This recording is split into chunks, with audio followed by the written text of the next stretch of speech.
Hi friends, जय माँ मंगला। देखुन मुई आज एटा बिरी अरुआ चाउल चकेल करमी पूरा पतला पतलाटा।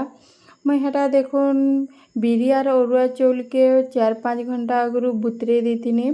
हेटा के सफा करी धोई देनी और एबेका हेटा के देखुन ग्राइंडिंग कर देमी।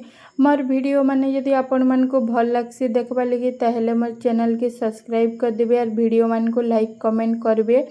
देखुन मुझे ग्राइंडिंग करी भी साइनी ना हेन्दा करी मुझे सबू बिरी और अरुआ चाउल के ग्राइंडिंग कर देथिनी। तापरे एबे का हेतरे देखुन मुझे हेटा प्याज और कच्चा लका काटी करी रखी थिनी देई देमी।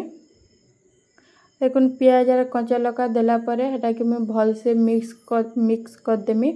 नून टिके दे करी हेन्दा डुआरे पूरा भल से पूरा फेंटी देमी, माने सब मिक्स हो जिबा। बिरी अरुआ चाउल जेन ग्राइंडिंग करथिनी ओइल कच्चा लका मोर पाखे चटनी पतर नी थे जे मुई नी दे। आपण माने जदि चाहिए बोले चटनी पतर भी दे पारबे। चटनी पतर देले भी बहुत बढ़िया स्मेल है से चटनी पतर रजना चकेलटा बहुत बढ़िया लगसी। भाई मोर पाखे नी थे जे मुई नी दे ना। हेटा देखुन पूरा भल से पूरा हेटा के मिक्स कर दउजे नून टिके दे करी। एबे का हेटा देखुन तावा गरम करनी। तावा गरम होला परे देखुन हेटा तेल टिके दे देनी और बिरी जेन बाटी करी रखी थिनी हेटा के दे देनी और पूरा पतला कर दउचे। देख तावा के मैं पूरा किंद्रे दिन बेले सब आड़े पूरा देखुन एटा पतला ही गला।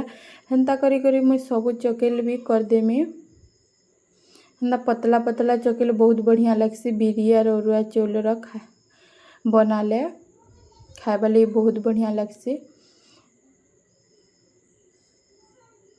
हेटा देखुन मैं सब बने देनी हेन्ता करी करी पूरा बहुत बढ़िया उषा से थिला चकेल।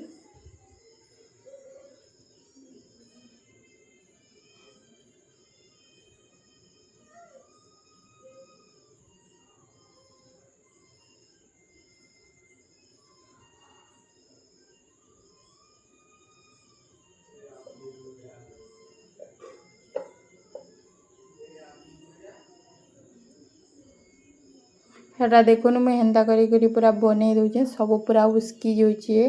हेन्ता गोटे ढापी देबे जाना भी हो ढापलाटा हो कि थाली हो जाना भी ढापी देबे बोले चकेलटा कच्चा नहीं हुए ना ऊपर पट की भीतर पट केहन सेटा भी कच्चा नहीं। हेन्ता ढापी देले चकेल कच्चा नहीं हुए और सब पूरा सक भी उस्की जाइसी केहनटा भी लटके नहीं चकेल गुठे भी। देखुन मुझे हेन्ता करी करी सब चकेल कर देनी।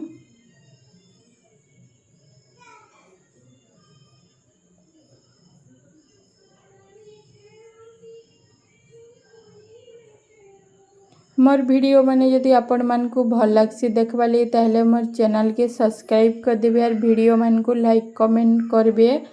देखुन मोर चकेल सब रेडी हो जाइतिला। मुई आज चकेल संगे टमाटो खटा करथिनी और मुई हेटा चाहा टिके मोर लगी आनथिनी। मते भल नहीं लगे टमाटो खटा रे, मते चाहा टिके पीले भल लागसी।